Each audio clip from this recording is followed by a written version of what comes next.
साथियों नमस्कार। हम पिछली क्लास में पढ़ रहे थे हिंदी के अन्य वर्ण। अन्य वर्णों में हम पिछली क्लास में पढ़ रहे थे विदेशी व्यंजन। विदेशी व्यंजन पढ़ते समय हमारी क्लास बीच में बंद हो चुकी थी। विदेशी व्यंजन पढ़े थे 5, जिसमें हम एक बात पढ़ी थी विदेशी व्यंजन अरबी और फारसी भाषा के शब्द थे। और उनके आपको एक बात और याद रखनी है कि विदेशी व्यंजन को अली जिवाहा ध्वनियाँ, ये आपको यहाँ पर दिखाई नहीं दे रही है, मैं यहाँ पर लिख देता हूँ। उनको अली जिवाहा ध्वनियाँ भी कहते हैं। विदेशी व्यंजन को क्या कहते हैं? अली जिवाहा ध्वनियाँ।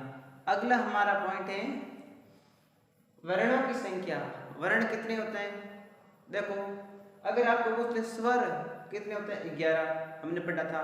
व्यंजन 33, मूल वर्ण 44। मूल वर्ण को ही साधारण वर्ण भी कहते हैं। अगर आपको पूछ ले मूल वर्ण कितने होते हैं? 44। इन्हें क्या कहते हैं? साधारण वर्ण। संयुक्त स्वर कितने होते हैं? 4। कौन कौन से? छ, त्र, य, स्र। अयुग्मा 2, अंग, अह। और ताड़जात 2, कौन से? अड़, अढ़। विदेशी व्यंजन 4, कौन कौन से हैं? क, ख, ज, फ। वो 4 विदेशी व्यंजन। एक घ है जिसको इसमें शामिल नहीं करते हैं। अब देखो, 11 + 33 44, 44 + 4 48, 48 + 2 50, 50 + 2 52। इन 52 को कहते हैं कुल वर्ण। अगर आपको पूछ ले कुल वर्ण कितने होते हैं? 52। मूल वर्ण 44। अब 4 विदेशी व्यंजन को भी इसमें शामिल कर लो। 52 + 4 कितने होते हैं? 56। अगर आपको पूछ ले मानक वर्ण कितने होते हैं? तो 56। कितने होते हैं? 56। कुल वर्ण 52, मूल वर्ण 44। अब आगे देखो, मात्रा। मात्रा क्या होती है?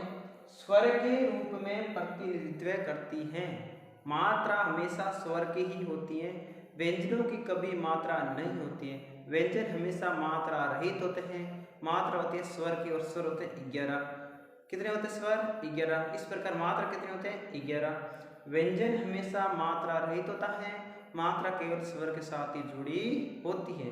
हम स्वर की ही मात्रा व्यंजन के साथ लगाते हैं। जिस प्रकार हम बोलते हैं इसके साथ आ की मात्रा है, इसके साथ छोटी ई की है, इसके साथ छोटा ऊ की है, इसके साथ ए की है, ऐ की है। इसी प्रकार हम मात्रा व्यंजन के साथ स्वर की मात्रा जोड़ते हैं। आगे देखो, दृश्य रूप में मात्रा होती है 10। दृश्य मतलब देखना। हम मात्रा को 10 रूप में देख सकते हैं, लेकिन होती कितनी है? 11। देख कितने सकते हैं? 10। एक ऐसी कौन सी मात्रा जो हम नहीं देख सकते हैं? ए। देखो, ए संकेत रूप में मात्रा नहीं होती है। इसी कारण ए को उदासीन स्वर कहते हैं। ए को कौन सा स्वर कहते हैं? उदासीन। उदासीन क्यों कहते हैं? क्योंकि ए की स्वतंत्र रूप में मात्रा नहीं होती है। इसी कारण ए को उदासीन स्वर भी कहते हैं। आइए हम आगे पढ़ते हैं। इनसे आगे बढ़ते हैं। स्वर। स्वर कितने होते हैं? 11। एक बार मैं फिर लिख देता हूँ। मैंने पढ़ा तो दिया है स्वर सारे, लेकिन फिर भी मैं एक बार वापस से लिख देता हूँ। स्वर कितने होते हैं? 11। कौन कौन से होते हैं आप जानते हैं? 11 में 4 होते हैं मूल स्वर और 7 होते हैं दीर्घ, जिसको हम बोलते हैं दीर्घ, और मूल को बोलते हैं लघु। स्वर एक बार मैं लिखता हूं। ए, आ, छोटी ई, बड़ी ई, छोटा ऊ, बड़ा ऊ, री, ए, ऐ, ओ, औ। अब हमने पढ़ा था मात्रा कितनी होते हैं? 11। देखने के रूप में कितने होते हैं? 10। अब जब ये स्वर है 11, कितने हैं?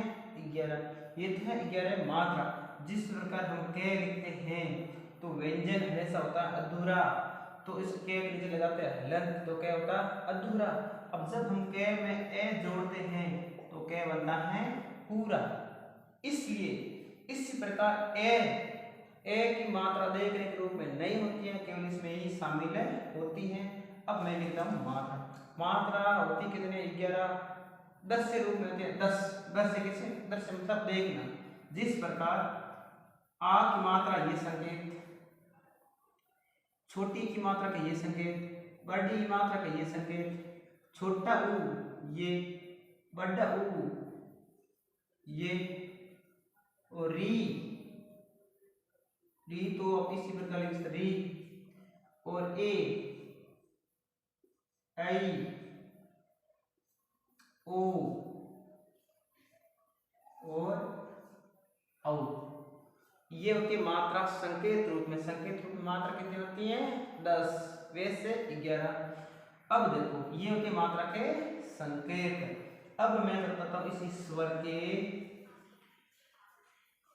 मूल स्वर, या इसको बोलते हैं लघु स्वर, या इसी को बोलते हैं लघु मूल छोटा। कितने होते हैं 4। कौन कौन से? ए ई उ री, ये 4 होते हैं छोटे स्वर जिसको बोलते हैं मूल स्वर। और 7 बच गए, वो क्या होते हैं? ये लघु, तो यहाँ आ गया दीर्घ। दीर्घ होती है बड़ा, या इसको बोलते हैं हमें बड़ा। बड़े स्वर कितने होते हैं 7। आ, बड़ी ई, बड़ा ऊ, ए आई ओ और औ, ये होते हैं बड़े स्वर। इनको हम ऋस्व भी बोलते हैं। ऋस्व का मतलब होता है छोटा, ये भी इसके साथ जोड़ लेना। अगर आपको पूछ ले कि ऋस्व स्वर कितने होते हैं 4, ये बताना। मूल स्वर, लघु मूल स्वर 4, दीर्घ या बड़ा स्वर ये 7। ठीक है, अब हम पढ़ते हैं मात्रा गिनना। मात्रा कैसे गिनते हैं, मात्रा को देखते हैं। मात्रा के बिना अगला हमारा टॉपिक है मात्रा गिनना, वर्णों की संख्या हो गई। अब हम पढ़ रहे हैं मात्रा गिनना। मात्रा कैसे गिनते हैं, किस प्रकार गिनते हैं? अगली हेडिंग डालो मात्रा गिनना। क्या करना? मात्रा गिनना। कैसे गिनना? जिस प्रकार मात्रा कैसे गिनते हैं? एक नाम मैं लिखता हूं यहाँ पर कमल। क्या लिखता हूं? कमल। अब कमल में कितनी मात्रा है? कमल में से आपको एक भी मात्रा नहीं दिख रही है, क्योंकि सारे व्यंजन है, लेकिन इसमें मात्रा है। अब जब हम इसका कमल का विस्तार करेंगे तो किस प्रकार बनेगा? मैंने क्या बोला? व्यंजन। तो व्यंजन हमेशा ही अधूरे होते हैं, इसमें स्वर जुड़े जाते हैं। अब ये क्या पूरा है, क्योंकि के में ए जुड़ा है, तो के में से ए निकाला। के प्लस ए प्लस में प्लस ए प्लस ले प्लस ए, क्योंकि के भी अधूरा, में भी अधूरा, ले भी अधूरा, इसमें सारे में जुड़ा क्या है? ए। तो अब आप बताओ इसमें मात्रा कितनी हुई? देख के बताओ। मैंने क्या बोला? मात्रा होती है 11, दृश्य रूप में होती है 10। अब मात्रा इसमें कितनी हुई? 1 2 3, क्योंकि व्यंजन के सारे के अधूरे, तो इसमें मात्रा हुई 3। अब मैं एक नाम और लिखता हूं रामायण। रामायण में कितनी मात्रा है? इस प्रकार रामायण। हाँ, मूल स्वर में मात्रा होती है 1, बड़े स्वर में मात्रा होती है 2। ये ध्यान रखना। एक मात्रा ये ए में एक मात्रा है, तो ये एक मात्रा का साइन है ये, और डबल मात्रा का साइन है इस प्रकार का ये। अब रामायण। अब रामायण देखो, राम क्या जुड़ा है? आ, और आ क्या है? बड़ा वर्ण, तो इसमें मात्रा कितनी होगी 2। जिस प्रकार बराबर रे प्लस आ प्लस में प्लस आ प्लस ये प्लस ए प्लस अण प्लस ए। इसमें कितनी मात्रा होती है? मूल स्वर में होती है मात्रा 1, मूल स्वर में होती है मात्रा 1, बड़े स्वर में मात्रा होती है 2। तो इसमें मात्रा है 2, इसमें भी 2, इसमें 1, इसमें 1। कितनी मात्रा हुई? 2 2 4 5 और 6। तो रामायण शब्द में कितनी मात्रा है? 6। इसमें है 3। इस प्रकार मात्रा को गिनते हैं। अगला हम पढ़ रहे हैं मात्रा इसमें होगी 6 और एक मैं नाम लिखता हूं आपके लिए। मैं यहाँ पर नहीं बताऊंगा, आपको बताना है नागौर। इसमें कितनी मात्रा है? ये है सवाल आपका, आपको कमेंट करके बताना है इसमें कितनी मात्रा, ठीक ना। और अगला हम कर रहे हैं वर्ण। वर्ण कैसे गिनते हैं? ये तो मात्रा गिनना, अगला है वर्ण गिनना। वर्ण कैसे गिनते हैं? मात्रा होगी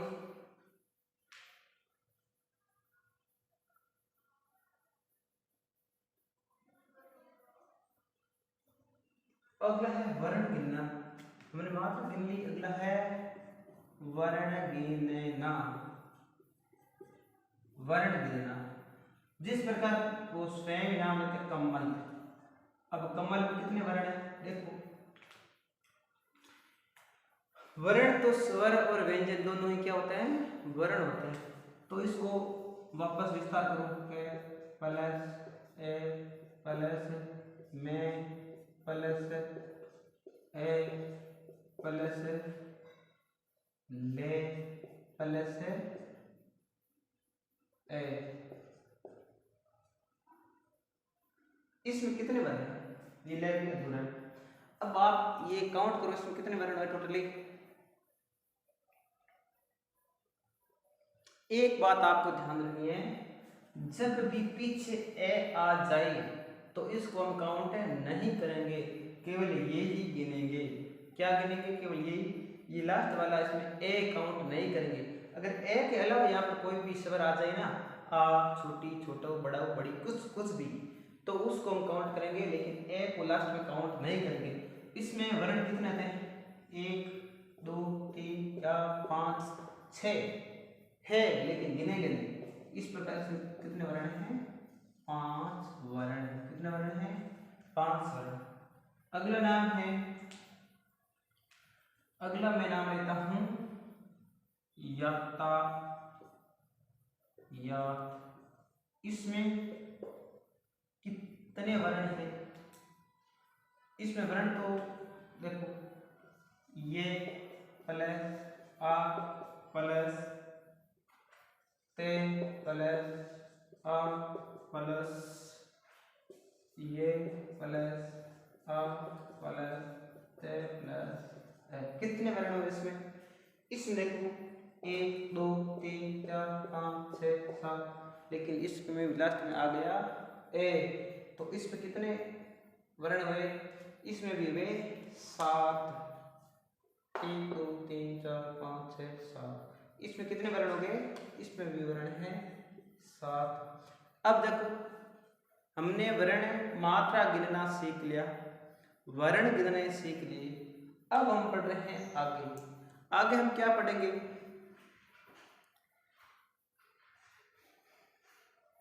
आगे चलो आप इसको भी मैं आपको देता हूं होमवर्क में।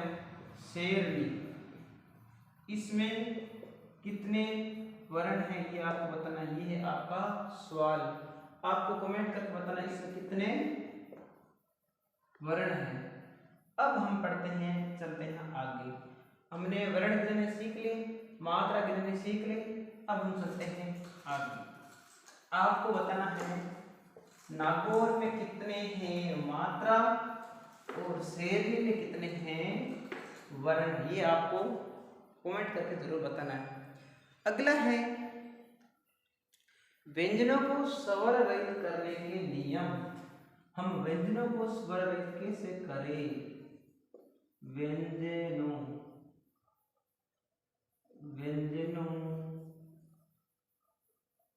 को स्वर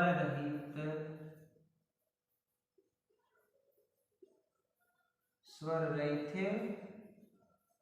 करना। व्यंजनों को स्वर रहित कैसे करते हैं, इसमें क्या क्या नियम है, हम उसके एक एक नियम को लेकर पढ़ेंगे। जिस प्रकार मैंने पहले भी बता दिया, व्यंजन हमेशा स्वर रहित ही होता है, वह हमेशा अधूरा होता है। जब हम व्यंजन में स्वर जोड़ देते तब वह पूरा दिखाई देता है। जिस प्रकार मैंने नाम किया ने के अंदर आ जोड़ा तो ना बन गया, ने के अंदर ए जोड़ा तो न बन गया। इस प्रकार ये अधूरे होते हैं।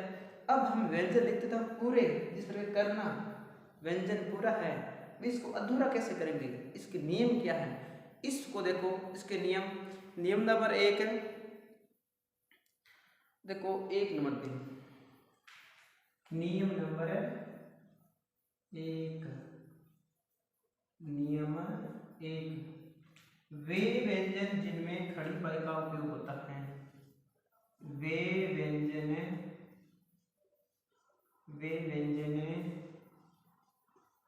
जिनमें खड़ी पाई का उपयोग होता है, इसमें खड़ी पाई का उपयोग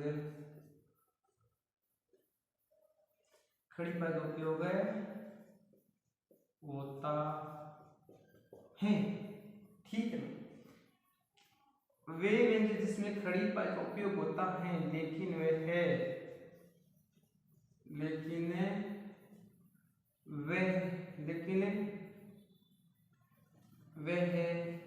खड़ी पाई के पहले ही पूर्ण होता है, लेकिन वह खड़ी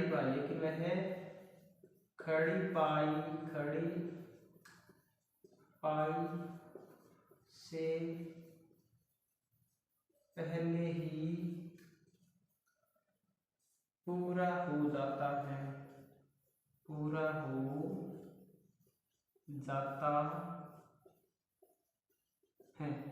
अब देखो जिस प्रकार ये है जय, ये ने, अब जय में भी खड़ी पाई है और ने में भी खड़ी पाई है। अब ये खड़ी पाई से, ये भी जय भी खड़ी पाई से पहले पूरा हो गया और ने भी खड़ी पाई से पहले पूरा हो गया। ये देखो मैं में भी खड़ी पाई है लेकिन मैं भी खड़ी पाई से पहला पूरा हो गया। इस प्रकार के व्यंजन होते हैं 32। देखो खड़ी पाई से पहले पूर्ण होने वाले व्यंजन, खड़ी पाई से पहले पूर्ण होने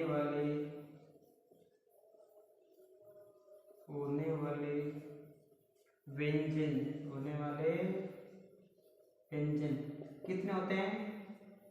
32 होते हैं। अब 32 कौन से होते हैं?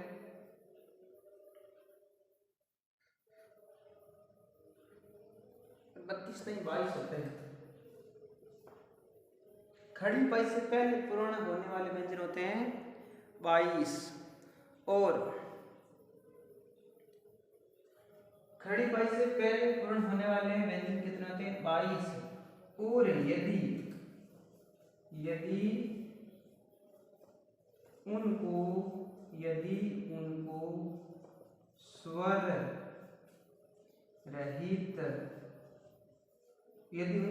रहित करना है